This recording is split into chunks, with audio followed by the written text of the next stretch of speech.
What it do, cucks? Welcome to the Haters' new mini-series, The Hater Was Right All Along, cucks. This episode is going to be about two people. Montes Ford. I'm not even going to talk about Angelo Dawkins because everyone has known from day one that this guy should never have been in WWE. The fact that this guy has made money as a wrestler is just insane.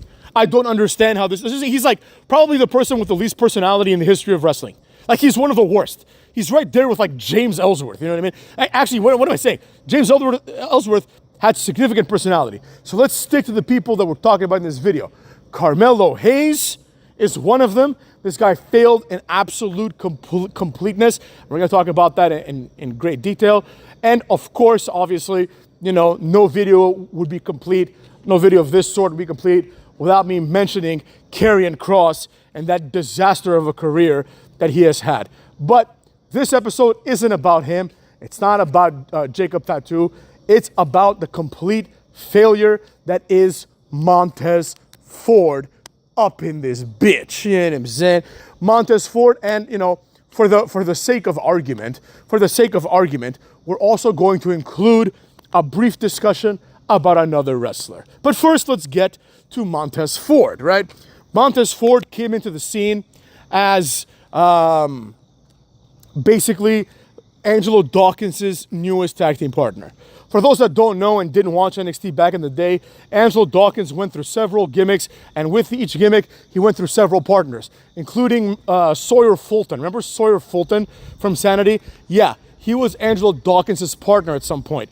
Angelo Dawkins is just one of the worst wrestlers of all time. Now, in the ring, Angelo Dawkins has athleticism, he's strong, and he can do some pretty cool moves. So he's not a complete zero in the sense that, like, he's not like a complete nobody that has no skills. It's just that the personality that he has is zero. It's zero, motherfuckers. So we have to give some props to good old Montes. Montes carries this jobber tremendously, right? If it weren't for Montes Ford, if we're being honest, Angelo Dawkins would have never been around as long as he has. But with the Street Profits, they got some form of success. Their most successful stint was in NXT and then eventually on Raw, where they were basically just a tag team, right? They weren't the star tag team, but they were tag team champions here and there. Nothing special, but people look forward to them. My fiance was like, oh, I like the Street Profits. And I was like, you have no idea what you're talking about. They suck. But she was like, but I like them. So I understand the appeal that they might have to the very, very casual audience, right? I get that. You know what I'm saying? I get that. But, you know, let's be real. She said that, and then there was a tag team match between them. She fell asleep because nobody wants to watch this for more than 3 minutes. She thought it was funny that they were like high energy and, you know, they had a catchy song and everything else. But beyond that, they're boring. And this was the biggest mistake they ever made with them. First of all, they insinuated to the audience that Montes Ford is in line for a push. Like, everybody that knows anything about wrestling knew that this was never going to happen. It's just never going to happen. Montes Ford does not have the qualities to become a main eventer. Now, I will concede, he has many, many good qualities, right? For example, he has a certain level of charisma, like cool guy charisma, right? It's not that high, right?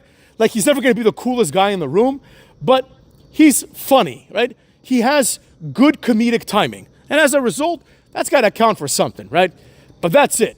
He can cut a decent promo, but only thus far, from what we've seen, only a decent promo when he's being a funny goof. If he's not being a funny goof, I haven't seen anything that he can do. In the ring, he's good. He's an athletic guy, and especially for his size. Because even though he's like 220, 230 pounds at most, he's tall and he's well built. You know, especially now. When he started, he wasn't. When he started, he was like just a skinny jobber. You know what I mean? Like, he felt like Edris Enofe, you know? But now he's filled up a little bit. You know, with all that being said, he's just not main event material, right? You cannot take a person with that has ever had a gimmick like the Street Profits and make them a main eventer. It's nearly impossible. The only exception is Drew McIntyre. But when they did that, they reverted back to the, you know, more elements of the Chosen One gimmick with Drew McIntyre, right? Like, they had to go the serious route, and he also had to be fired first. Again, keep in mind, if we're willing to fire people, right? Like, if, for example, if I mean, and I don't want him to be fired, don't get me wrong, because I like Montes Ford. I think he offers something. He can be a decent mid-card jobber, you know?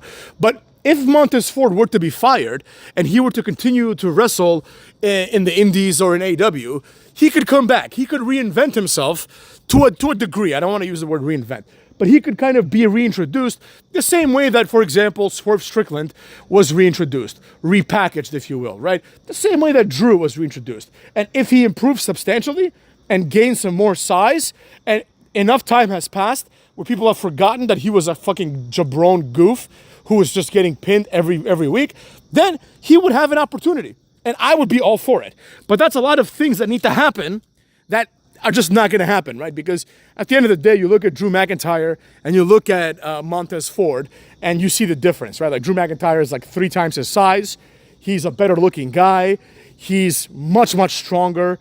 He's more charismatic, right? So like Drew McIntyre was someone that should have never been fired or put in 3MB, and they course corrected, right? And also Drew McIntyre is one of like 3 examples. It's like him, Jinder, and Cucky. Those are the only ones that have been able to come back. And all 3 of those guys, in my opinion, are better than Montes Ford. So, let's fast forward to Elimination Chamber several years ago. It was one of the worst matches of all time. The match itself was decent, but the match was for the U.S. title. You know what I mean? The same U.S. title that now Andrade wants a shot at by virtue of just being there, right? So, the U.S. title should never be defended in a match of that high level because it's the U.S. title. It's as simple as that. There is no need... Nobody would ever throw their life away or sacrifice their health and be in Elimination Chamber for the U.S. title because it's a jobber title. But they did it anyways. Montes Ford had a pretty good showing because his athleticism is conducive to those types of matches. However, after this, people started thinking this guy's going to get a main event push, and that wasn't going to happen, and ultimately, it just didn't happen. You know, there was no D-push. There was nothing that happened that changed the trajectory of his career. It's just that the fans online thought he was going to be a main eventer, and that was never in the cards. So back to Street Profits he went, right? Back to tag teaming with Angelo Dawkins, you know? With all that being said, what happened next was the worst thing that could have happened to the Street Profits. They were put in a group called The Pride with Lashley, who is no longer with the company.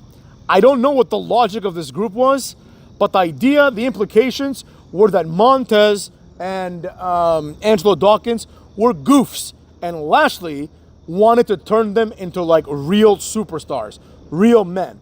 There's 2 problems with this. Number 1, Lashley can't do that because Lashley doesn't know how to do that, right? The Hurt Business was not built around Lashley. Yeah, Lashley was their guy, he was their wrestler, he was their champion, but MVP was the driving force behind that. MVP was presented as the guy that brought that element to the stable, right? It's an extension of MVP's gimmick, right? Where he's taking these like high-level athletes who are like underused and undervalued, and he's pushing them forward, right? Because he's MVP, he understands the game. Lashley's never done this before. Lashley's never had a moment to cut a promo if it wasn't about his military escapades, you know what I mean? So Lashley, being the Sherpa to guide these guys into some sort of success, like, was never gonna work out. But there was a chance, right? Because they were being repackaged, and it seemed like the WWE was going to take it seriously. But ultimately, they didn't do anything. All they did was became jobbers. But now, the one thing that made them palpable, the one thing that made them interesting to casual viewers like my fiance, was gone.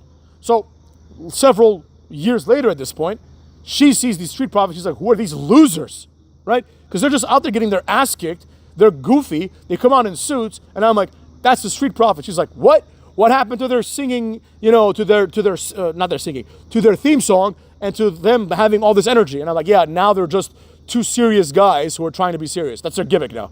And she's like, that's stupid. And I'm like, yeah, I know. You know what I'm saying? Also, just as a tangent, I showed my fiance a picture of Obafemi and I said, how old do you think this guy is? I don't know if I mentioned this in another video. She said, 48. I said, no, he's 26. She said, no, he's not. I don't believe it.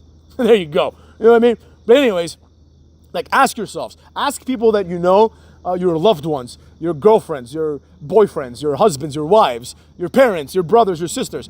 Ask them. Show them a picture of Obafemi and say, how old do you think this guy looks? And you're going to get like, oh, he looks like 50. You know what I mean? So, like, let's keep that in mind. Once again, the hater was right. But Montes Ford, his career is now at a standstill. he's now basically part of a throwaway tag team. And in my opinion, there's only one way to fix it. That's fire Angelo Dawkins and let Montes Ford have some moments, right? That's the only chance. But in my opinion, this shit has run its course. Like I said in a previous video, if it weren't for Bianca Belair, I suspect that Montes Ford would be out of here already. You know, as a favor to her, they'll keep this jobber around, right? But the real takeaway here is what the haters said. And what the haters said was, and I was right all along, that this guy is never going to amount to a main eventer. I have said this many times, and I have been right many times. And while I don't want anyone to acknowledge me, the facts, they do speak for themselves, cuckolds. You understand me? Now, there's been other wrestlers that I've talked about like this in the past, and there's been opinions that I've had on wrestlers where the same thing has held true. The best examples I can think of are Nakamura and Finn Balor. I never saw what everybody pretended to see with these two jobbers. Hideo Itami, I never saw it. You know what I mean? Like Okada, I never saw it. He's been in the company for like a year now in AEW. He's done fucking nothing. You know what I mean? He's like the equivalent of the European champion. You know what I'm saying?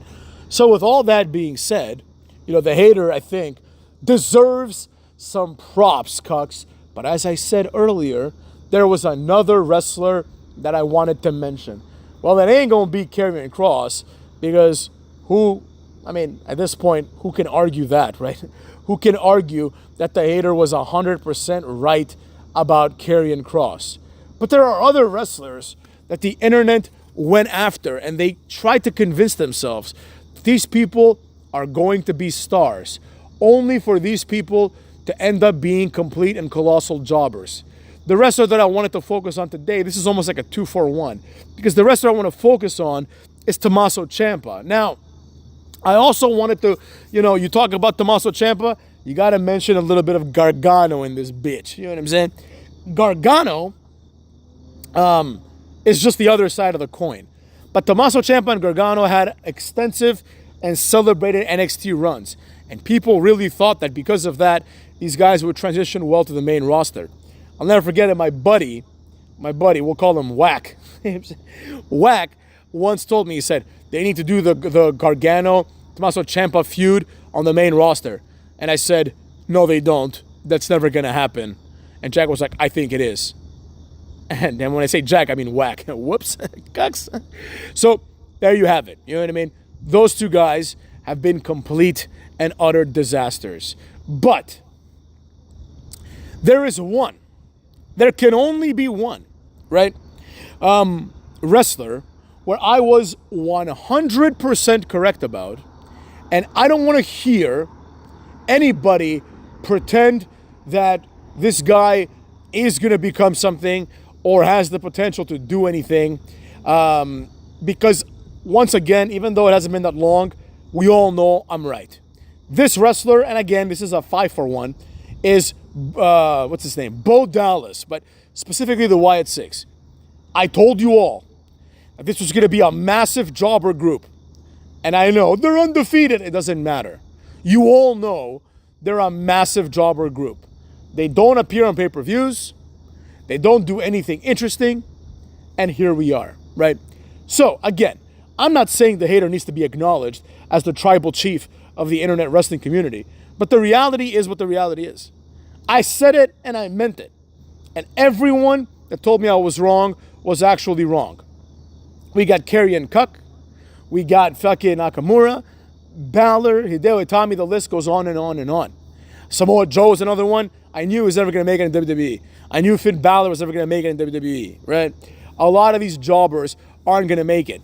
And the reality of the situation is basically that neither will the Wyatts, and other people that, I don't know, everyone thinks are going to be stars, like Obafemi and Trick Williams, are also never going to make it, right? It's just not meant to be. They're not good enough. And that's what the hater wanted to talk about here. You dig?